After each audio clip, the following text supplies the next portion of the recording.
Hello students, maths classes bye Poonam में आपका स्वागत है। आज हम स्टैंडर्ड का पेपर सॉल्व करेंगे। हम जितने भी 2 मार्क्स के क्वेश्चंस हैं उनको सॉल्व करेंगे। तो सबसे पहला क्वेश्चन है, in the adjoining figure O A B C is the square of side 7 centimetre, find the area of shaded region. ये जो भी शेडेड रीजन है इसका एरिया निकालना है, और जो हमारी स्क्वायर की साइड है वो कितनी दे रखी है, 7 सेंटीमीटर। तो ये भी 7, ये 7, ये 7 और ये 7। ठीक है, तो यहाँ से जब हम शेडेड का एरिया निकालेंगे तो हमें क्या निकालना होगा, एरिया ऑफ स्क्वायर माइनस ये एरिया ऑफ सेक्टर बन रहा है। ठीक है, अगर हम यहाँ से पूरा सर्कल बनाते हैं तो ये सर्कल का 4th पार्ट बन रहा है। या फिर क्या कर सकते हैं, ये जो एंगल बन रहा है ये कितना होता है, 90 डिग्री होता है। तो एरिया ऑफ सेक्टर जो होता है हमारा वो क्या होता है, θ/360 इंटू में πr²। ठीक है, तो थीटा कितना है 90, और 90/360 और πr²। तो ये कितना आ जाएगा 1/4 πr², जो सर्कल का 1/4 पार्ट आ गया। और एरिया ऑफ स्क्वायर में से हम क्या माइनस करेंगे, जो हमारा आंसर निकलेगा एरिया ऑफ स्क्वायर में से माइनस करेंगे एरिया ऑफ सेक्टर। ठीक है, ये एरिया ऑफ शेडेड रीजन का निकल जाएगा। एरिया ऑफ स्क्वायर क्या होता है, साइड इंटू साइड, माइनस ये लिख देंगे 1/4 πr²। ठीक है, तो साइड इंटू साइड कितनी है, 7 इंटू 7 माइनस 1/4 22/7। और जो आर है मेरी वो रेडियस कितनी हो जाएगी, मेरी रेडियस क्या है मेरी, ये वाली रेडियस है, ये भी रेडियस है, तो कितनी हो गई 7। तो रेडियस मेरी जो है वो 7 है, तो यहाँ पर 7 इंटू 7। जब हम इसको सॉल्व करेंगे तो हमारा जो आंसर आएगा ये आएगा 49 माइनस 7 से 7 कैंसिल हो गया, 2 11, तो ये आ गया 77/2। जब इसको सॉल्व कर देंगे तो हमारा आंसर आ जाएगा 10.5 सेंटीमीटर स्क्वायर। तो एरिया ऑफ शेडेड रीजन आ जाएगा। इसके बाद जो हम सॉल्व करेंगे, ये हमारा नेक्स्ट जो और पार्ट है, find the area of minor sector of a circle having radius 6.3 when its central angle is 40 degree. Area of the major sector, minor sector भी निकालना है और मेजर सेक्टर भी निकालना है। सबसे पहले हम माइनर सेक्टर निकालते हैं। माइनर सेक्टर का जो फॉर्मूला होता है, एरिया ऑफ माइनर सेक्टर, तो क्या हो जाएगा θ/360 इंटू में πr²। आर कितनी दे रखी है, 6.3 दे रखी है, और थीटा कितना दे रखा है हमें, सेंट्रल एंगल जो है वो 40 डिग्री दे रखा है। तो 40/360 इंटू 22/7 इंटू 6.3 इंटू 6.3। जब आप इसको सॉल्व करेंगे तो आपका जो आंसर आ जाएगा वो 13.86 सेंटीमीटर स्क्वायर आ जाएगा। एरिया ऑफ मेजर सेक्टर क्या होता है, एरिया ऑफ मेजर सेक्टर, देखो ये हमारा जो ये सर्कल है, अगर हमने यहाँ पर ये बनाया है 6.3 सेंटीमीटर 6.3, ये जो होता है ये माइनर होता है, और जो ये बाकी का बच गया ये हमारा मेज़र होता है। तो मेज़र को निकालने के लिए क्या करना पड़ता है, इस पूरे सर्कल में से अगर मैं इस माइनर के एरिया को माइनस कर दूं तो मेरा एरिया ऑफ मेजर सेक्टर निकल जाता है। तो एरिया ऑफ मेजर सेक्टर के लिए क्या करना पड़ेगा, मुझे एरिया ऑफ सर्कल में से माइनस करना पड़ेगा area of minor sector. Minor sector, तो यहाँ से जब मैं एरिया ऑफ सर्कल करूँगी तो वो क्या होता है πr² और माइनस 1/9 πr²। ठीक है, जब एलसीएम ले लेंगे तो कितना आ जाएगा 9 πr² माइनस πr²/9, यानी मेरा आ गया 8/9 πr²। तो 8/9, पाई की वैल्यू 22/7 है, आर की वैल्यू 6.3 इंटू 6.3 है। तो जो मेरा आंसर निकलेगा वो कितना निकल जाएगा 110.88 सेंटीमीटर स्क्वायर। इस तरह से हम इस क्वेश्चन को सॉल्व करेंगे। नेक्स्ट जो 2 मार्क्स का क्वेश्चन है हमारा वो है 22 question. In the given figure जो P जो है वो किसके इक्वल है, Q के इक्वल है, और यहाँ से XP जो है और बाय में PY, XP upon PY XQ upon QZ है। तो ये हमारी जो थ्योरम है BPT थ्योरम, इससे क्या होता है, अगर ये साइड्स हमारी प्रोपोर्शन होती हैं, सेम रेशो में होती हैं, तो हमारी जो ये लाइन जो होती हैं वो पैरेलल हो जाती हैं। तो बीपीटी थ्योरम से हम ये लिख सकते हैं कि अगर ये इक्वल है, ये गिवन है, ठीक है, तो यहाँ से मैं लिख सकती हूँ कि जो मेरा पी क्यू है वो जो है वो पैरेलल होगा वाई जेड के। तो यहाँ से मैं लिख सकती हूँ जो एंगल पी है वो एंगल वाई के इक्वल होगा और एंगल क्यू एंगल जेड के इक्वल होगा, क्योंकि ये कॉरस्पॉन्डिंग एंगल हो जाएंगे। तो एंगल पी जो है वो एंगल वाई के इक्वल है और एंगल क्यू जो है वो एंगल जेड के इक्वल है, क्योंकि ये कॉरस्पॉन्डिंग एंगल है, ठीक है। उसके बाद यहाँ से मेरे पास क्या आ जाएगा, जो हमारा क्या दे रखा है, एंगल पी और एंगल क्यू इक्वल दे रखे हैं। अगर इनकी लेफ़्ट साइड इक्वल है तो इनकी राइट साइड भी इक्वल हो जाएगी। तो यहाँ से एंगल वाई जो है वो किसके बराबर आ जाएगा, एंगल जेड के।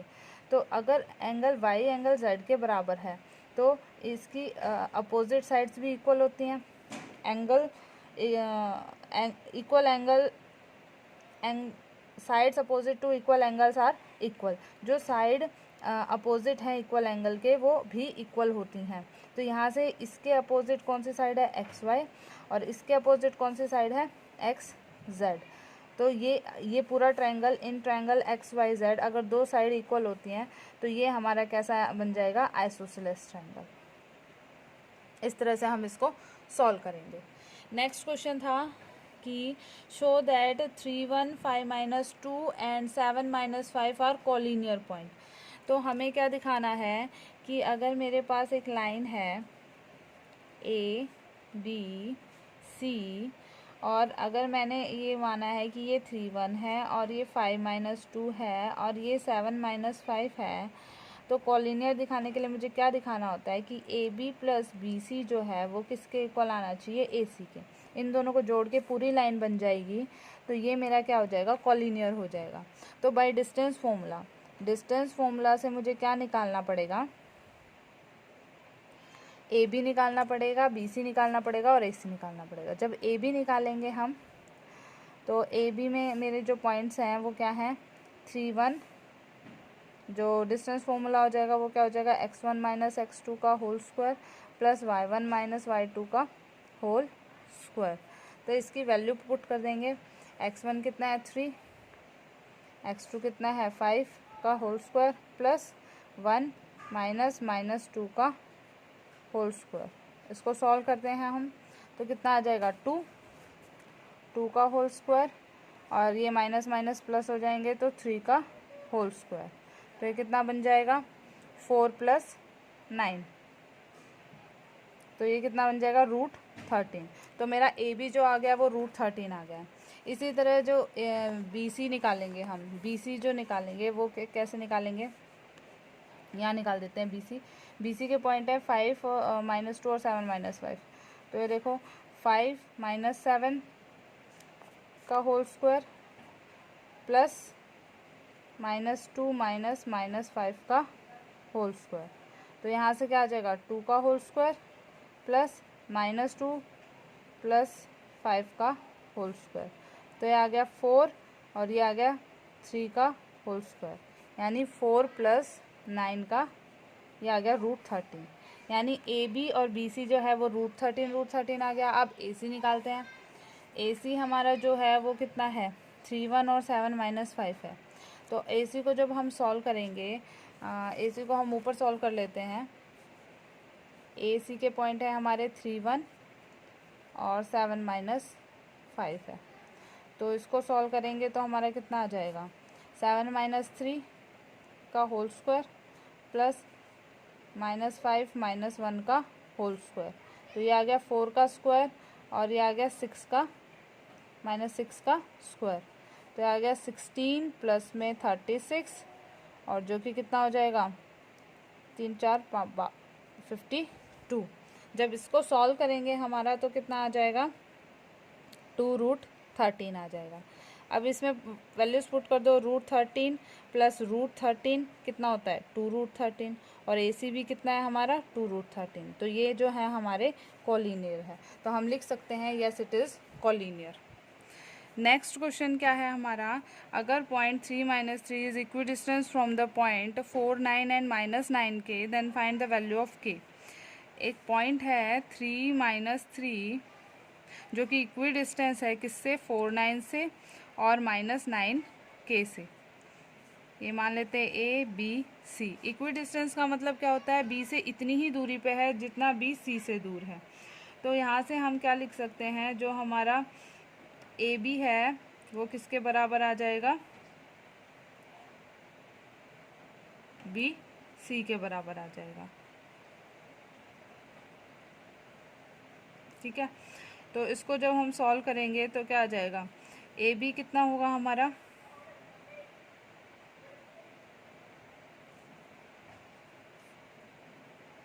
4 - 3 का होल स्क्वायर प्लस 9 -3 का whole square is equal to, यहाँ से करेंगे 3 - -9 का होल स्क्वायर प्लस -3 - k का होल स्क्वायर। तो इसको जब हम सॉल्व करेंगे, स्क्वायरिंग बोथ साइड करेंगे तो रूट कट जाएगा, स्क्वायरिंग बोथ साइड। तो यहाँ से हम जब इसको स्क्वायरिंग करेंगे तो ये आ गया 1 का स्क्वायर प्लस 9 + 3 12 का स्क्वायर हो जाएगा, और यहाँ से 12 का स्क्वायर प्लस में आ जाएगा हमारे पास k + 3 का होल स्क्वायर। ठीक है, 12 से 12 कैंसिल हो जाएगा यहाँ पे, तो ये आ गया k² plus 9 plus 3k, 3 × 2 = 6k। ठीक है, तो ये आ गया k² प्लस 6k, इधर 1 आ जाएगा तो ये बन गया 8 = 0। तो यहाँ से जब हम इसकी k की वैल्यू क्वाड्रेटिक इक्वेशन सॉल्व करेंगे तो k की वैल्यू आ जाएगी -4 और -2। इस तरह से हम इस क्वेश्चन को सॉल्व करेंगे। उसके बाद हमारा जो क्वेश्चन है, the distance of a point on the ground from 17.32 meter high tower is 30 meter, find the angle of elevation of the top of the tower from the point। ठीक है, तो इसका जो डायग्राम बनेगा वो किस तरह बनेगा कि एक टावर है जो कि कितना हाइट दे रखी है उसकी, 17.32 दे रखी है। ठीक है, और वो जो है इससे ग्राउंड के पॉइंट से कितना दूर है, 30 मीटर दूर है। ठीक है, तो हमें ये एंगल ऑफ एलिवेशन निकालना है, ये थीटा निकालना है। तो सबसे पहले हम क्या करेंगे, हमें पी और बी पता है, तो टेंजेंट थीटा क्या होता है, p/b होता है। ठीक है, p कितना है 17.32 और b कितना है 30 है। तो जब हम इसको डिवाइड करेंगे तो हमारा आ जाएगा √3/3 आ जाएगा। तो यहाँ से हम इसको सॉल्व करेंगे तो 1/√3 आ जाएगा। तो यहाँ से टेंजेंट थीटा की वैल्यू 1/√3 कब होती है, जब थीटा हमारा क्या हो जाएगा 30 डिग्री। तो हमारा थीटा कितना आ गया, 30 डिग्री आ गया। नेक्स्ट क्वेश्चन है 25th क्वेश्चन। देखो, in the given figure M is a point on the side QR of triangle PQR such that, ये जो दो एंगल हैं वो इक्वल दे रखे हैं, तो हमें शो करना है PQ का स्क्वायर जो है वो QM × QR के इक्वल हो। यहाँ से हमें क्या पता है, QMP ये वाला एंगल किसके इक्वल दे रखा है, QPR, इस वाले एंगल के 1 और 2 मान लेते हैं। अब देखो, जब हमारे पास ये सिमिलर हो जाएगा, OMP जो है OPR के सिमिलर हो जाएगा AA प्रॉपर्टी से। OMP कौन सा ट्रायंगल है, सॉरी Q है, QMP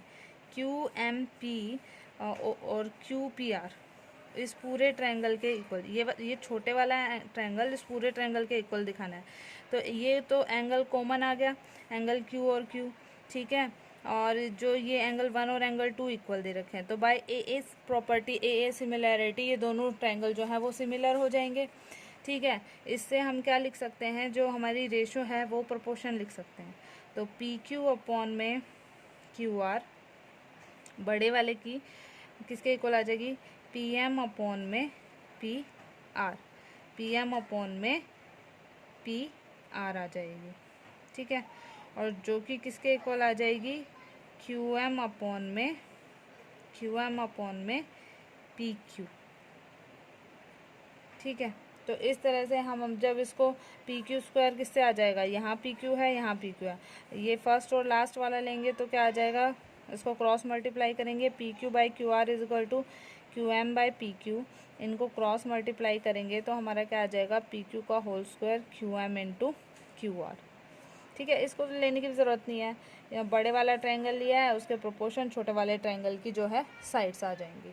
तो इस तरह से हमारे 2 नंबर के जो क्वेश्चंस हैं वो सॉल्व हो गए। इससे नेक्स्ट वीडियो में हम 3 नंबर के क्वेश्चन सॉल्व करेंगे। Thank you.